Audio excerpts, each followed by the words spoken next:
Okay, welcome, welcome, welcome. My name is Neil Thrussell, and I am your host today for who's Tina Thrussell, who is normally your beautiful host, and she is off in Missouri today in the States for a Unity conference. And as such, you get me. I get you're blessed with me, or I am blessed with you. And either way, I'm really excited to be here today with you, and I'm even more excited that I've got my friend Woody, and I'm going to screw up his name. I always say it's too many syllables in there. Forrieter, and I met him a year and a half ago through a men's group that I belong to called through the Mankind Project. And what I love about Woody, to me, he's one of the most heart open facilitators that I've met in a very, very long time. So welcome, welcome, Woody. Thank you, Neil. And you did a great job on my name. It actually took me 3 years to learn how to pronounce it. Oh, sweet. So Woody and I belong to the Mankind Project, and part of the Mankind Project is helping men uncover their purpose. And I believe, this is me believing, that if we have men or people uncovering their purpose, it allows them to live a more passionate life.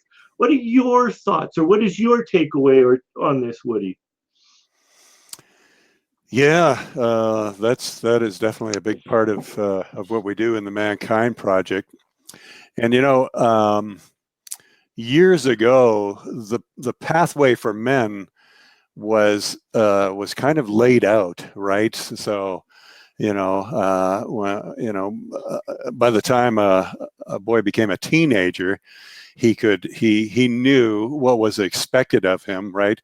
Get a job, get married, raise a family, yada yada yada, and it was it was more or less clear what his life needed to be about. But of course now it's all changed, and so to a great extent, I think men are not certain about what their purpose in life is.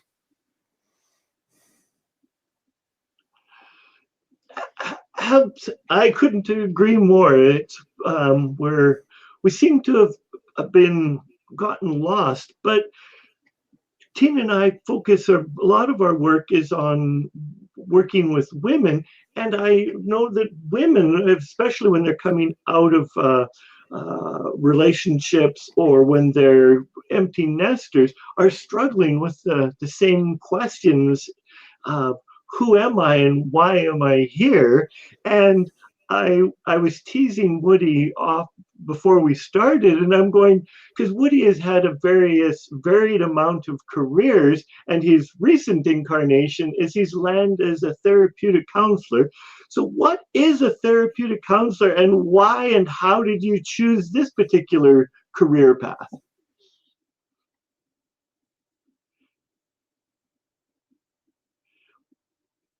We've got some great lag going on here. Did I lose Woody? Uh-oh. Woody. Hello. Okay. I don't. Okay, keep going, Woody. We hear you a bit audio. Yeah. Okay. Yeah. I knew for a long time that I wanted to be a therapeutic counselor, and one of the clues was because I was in sales for many years, and I noticed that I was much more fascinated with what the client was telling me about his home life or her home life than I was in trying to sell him or her a widget. And yeah, for me, therapy is all about people creating an environment in which they can both take off their masks normally in day-to-day life, we feel compelled to have those masks on because of the experiences, of course, that we had during childhood and later, and general uncertainty about whether the people around, or to what extent the people around us, can be trusted with our deepest secrets. And so if we can create an environment where people feel free to just be who they are, talk about the deepest things that they're experiencing in their minds, then it really does create an environment for genuine healing. And it's amazing. It's almost magical a lot of times, but it's just so involved in it.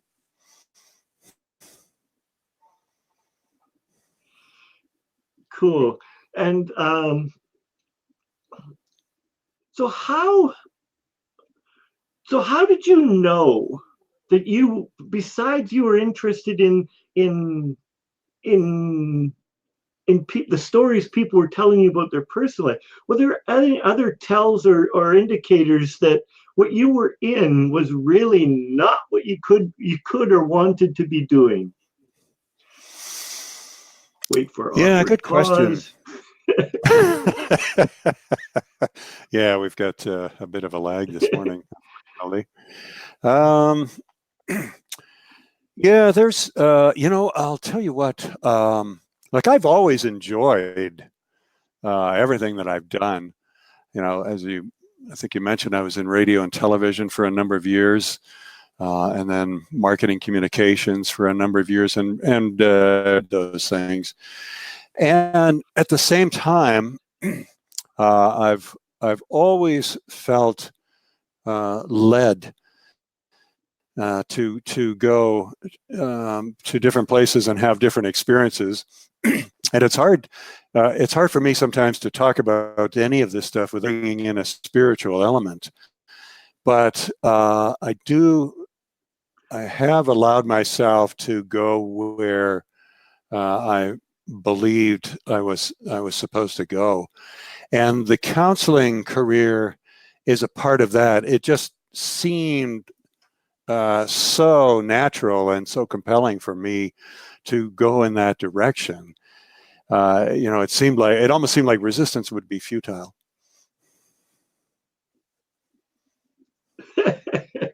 I hear you, and we're bringing in spirituality. I find that when spirit or divine source, wisdom, God, whatever you choose to put a label to, speaks, it doesn't speak to me very loudly. It's a very whisper of a voice. So I find personally that I need to go quiet to hear spirit, to hear source. How about you? What is that? Can you hear it in the midst of a rock concert, or do you need to be quiet? Yeah, it's the physical sounds around me are not the biggest factor, although it does certainly help to have a quiet place if I'm meditating or trying to tune in. But really, it's the noise in my head that has the most interference, and you really needs to be quiet. Well, we're really struggling with technology today, and so I thank everyone for being patient with us. Woody and I want this to be a really great broadcast, because otherwise, I really want it to be a great broadcast, because otherwise Tina may not let me do this again. And I really want this to be a great broadcast because Woody and Woody's got some great knowledge and wisdom, and I personally want to hear it, and I think you as the viewership would love to hear this and gain from his wisdom. I met Woody, as I said, a year ago on the Mankind Project, and there's some facilitated processes. And what I really love about Woody is you can come about some of these processes. Like if Woody was helping me with a process, he can come at it with multiple different ways to do it. But every time I've seen Woody interact with someone and be with them, it's heart first. He may have to step up his energy to match, but it's always with his heart. So, how do you stay focused in that? Like to be able to, how do you stay so heart open? Is there a little trick you do? Do you or do you ground yourself? What is it you do? Because I really admire that within you, Woody. Yeah, thank you, Neil. Can you still hear me okay? Yes. Yeah, okay. Yeah, for me, it's almost the same thing when I'm being a counselor. It's all about the connection with the other person. If I'm focused on okay, I need to make this a good process so that the worst case scenario is my ego gets involved. So I think, okay, I need to make this a good process so I look good. But even if I'm thinking, okay, I really want this to go well, so this other person gets something really cathartic or really useful. Even that can distract me from the individual themselves, right? So it's the connection is really paramount, and the only way I can make that connection with another human being is with my heart.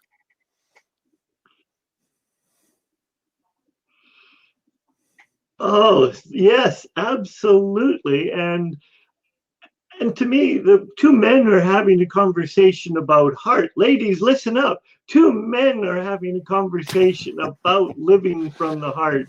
And so there is hope for the world. There is a possibility. And I know I want to share living from the heart, and I assume somewhere in your um, desires to have why you do this work you're doing is to get people into their heart. Am I making some assumption for you, or is that true? No, that's yeah, for me that's absolutely true. I think that we've, as a species, and probably maybe this applies a little bit more to men than to women, but we have relied almost exclusively, especially the last few hundred years, almost exclusively on our cognitive powers, which are impressive, but our our everything. And the problem is our minds think they know everything, right? But the heart has a wisdom of its own that we really need to pay attention to, just if we're going to survive as a species, let alone enjoy our lives. Absolutely. I was just fiddling on Facebook trying to see. I don't know how Tina does this to see if there's chats going on, and because we're live on Facebook and there's people can talk, but I haven't seen any of the chats that are supposed to be here. So kudos to my beautiful wife and being able to stay focused. So for you, to help you stay heart open in the crazy storm, I know for me, especially if someone's storming on me, one of the things I endeavor to keep my heart open is to go that this is their story and this is their process and their what they're going through, and I need to love them for that and for love them for who they are. So I'm not giving any secrets away, that sometimes when men are doing their work, we can be in each other's face, and we can be that. And when I have found myself with another man in my face, and he is expressing what needs expressed, I, for me, find I need to be in my heart, center in my heart, and just love this man for who he is, and recognize that he needs to go through this. I may not appreciate it, but he needs to go through this so that we can both be better on the other side. Anything thought you'd like to add, or? Yeah, that's it's important for me to recognize, if a man is doing a process where, say, anger is coming up and it's directed at me, that that first and foremost, anger is a protective mechanism. It's a defense, that we use to try to keep ourselves safe. And so, he's just trying to keep himself in a situation that probably reminds him of something pretty scary that happened to him when he, right? And so if we try to shut that down, and there's good reasons why society is afraid of men's anger, because we can be pretty destructive, pumped up with all that testosterone. We can do a lot before we calm down. And so that's part of the Kind Project, is to create these safe places where we can allow their anger to be expressed. And if we allow a man to express his anger long enough, then it seems to become satisfied, and it's almost like the anger said, okay, I've said all that I need to say. And then it can allow for the man to go deeper into the more tender feelings underneath that prompted the anger to come up as a defense mechanism. And so it's really, it's a matter of being aware of that, and also just being patient and knowing that, this anger is not going to be, the man is going to get to those beautiful, tender feelings underneath. Yes, thank you. And it's not, even though we're talking about men, because we have a common project, we have a common thread here, Woody and I, with the men. These are equally as important for women. Women get angry and all of the same things and the same pieces, as we need to allow the feminine energy, the women that in our lives, to feel that anger, to express that anger, and to let it fully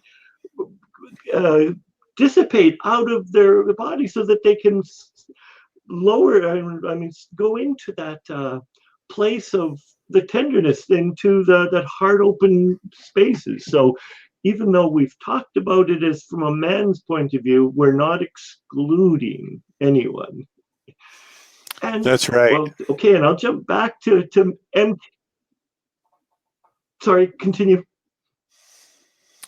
Yeah, I was going to say that's absolutely right.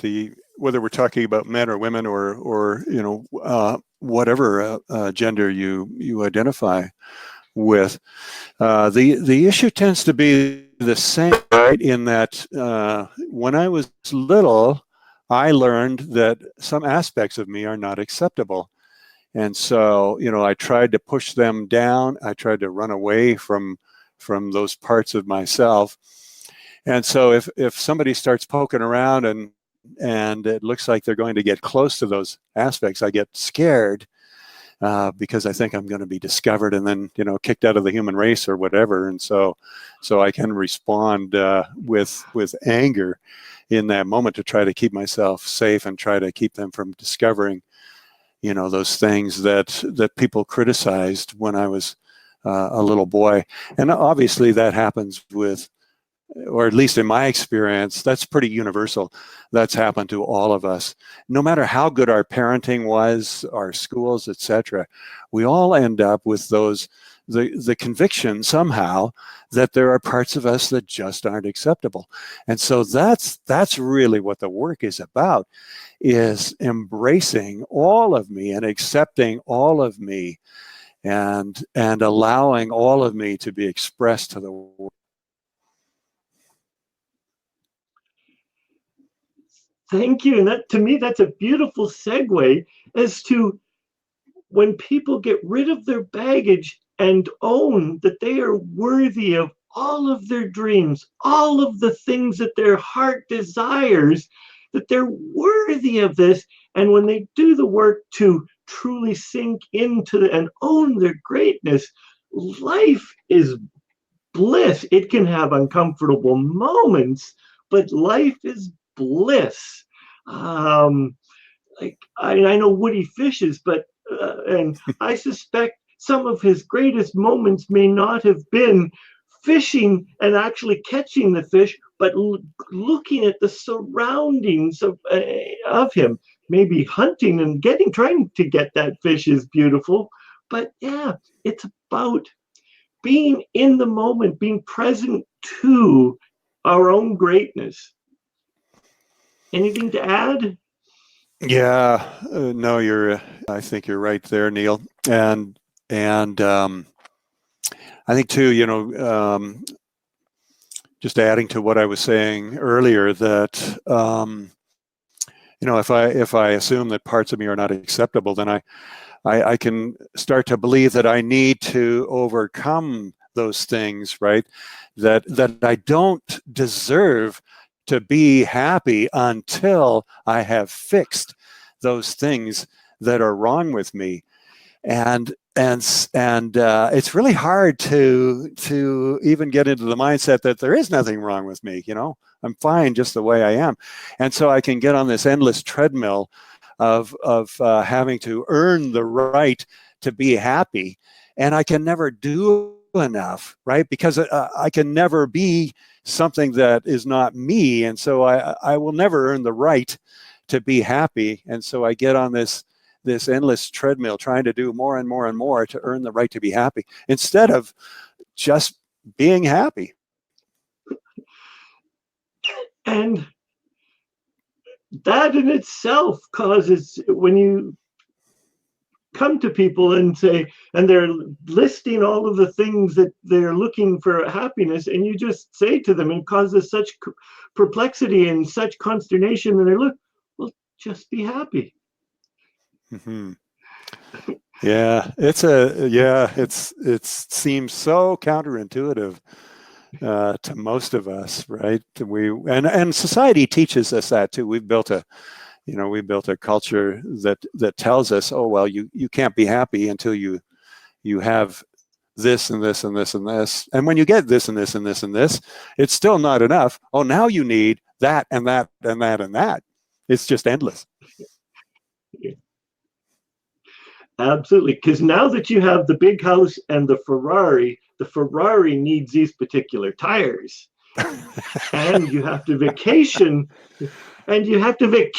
at this exact resort with these people. Yeah, and there's absolutely nothing wrong with that. There's nothing wrong with having the Ferrari or the big house or anything. But if I'm depending on those things to make me happy, I'm going to be thoroughly disappointed in the end. Absolutely. So, from your experience, what's one thing or a couple things that a person can do to find themselves, to live a more passionate life, or to find themselves to get more aligned with their purpose? So we'll open it up to either way that you want to go, to a more passionate life or to live a more purposeful life. What would you suggest? It's the wounds that we receive that keep us from doing that, I believe. And those wounds are created in relationship, usually when we're quite young. So it's really in relationship that we can find the heel to to is our purpose. It suggests that you can trust and start to have the conversations about the things that maybe you don't like about yourself, and get as honest and authentic as you can, and just notice what happens with the other person. Are they running away screaming, or are they actually embracing you in that vulnerability? And the more you can have those kinds of conversations, the more you will come to love and trust yourself. And this is not something, I believe anyway, that we can do on our own. There's endless books, and books can be helpful, but a friend of mine refers to them as shelf help, right? They can only take us so far. It's really that connection with other human beings in which we can find the healing that allows us, at last, to embrace everything about ourselves, and then start to discover what our purpose here actually is. Sweet. So I'm going to paraphrase, or in my own way. So what you're saying is, find a good group of people or an individual, find a safe and sacred place to go, have a cup of coffee, whatever, go for a walk, and have really heart-to-heart conversations. Really be open and genuine, and be willing to be vulnerable and share who you really are and what you're really afraid of. Yes, that's right. And one of the processes that we use in the Mankind Project is called a withholding round, and it means I'm withholding information that I don't want you to know about me. So it starts out with the phrase, "What I don't want you to know about me is," right? And the idea is that I'm convinced that, okay, if you knew this about me, that would be it. It'd be game over for our relationship. And so to again notice that I'm actually more loved if I start to reveal these things that I think people are going can be just a huge paradigm shift.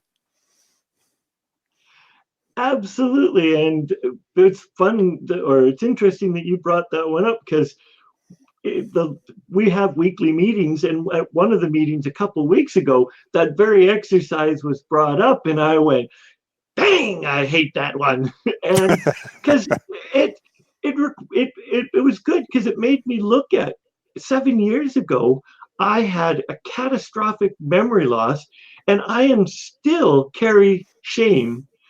And here I'm in front of everyone telling you that I still carry shame on my memory loss, because I, in my view, am not as good as I once was. That I cannot remember. I'm mixing up words. I cannot put that. And it scares the hell out of me. And my leg is going up and down here as I'm talking right here, to be vulnerable in front of whoever is going to listen to this and see this. That I'm scared. I'm scared I am not as good as I was. And an exercise like that brought it out. So it's a beautiful exercise. So yeah. And just, just you saying that now, I can feel so much love in my heart and so much trust for you, because, well, first of all, you feel even safer to me now. But there's some connection that's made when you reveal a deep truth to me like that, that I can't help but respond with love. Thank you, my friend. And that's a beautiful place, because we're out of time to stop. So I want to thank you for being my guest and tolerating our technology glitches today. So thank you. And we will be talking with you soon. Well, we'll see you soon. I know that for a fact, because we've got many projects we're working on together. So thank you. Yes. Thank you for being a guest, Woody. Thank you.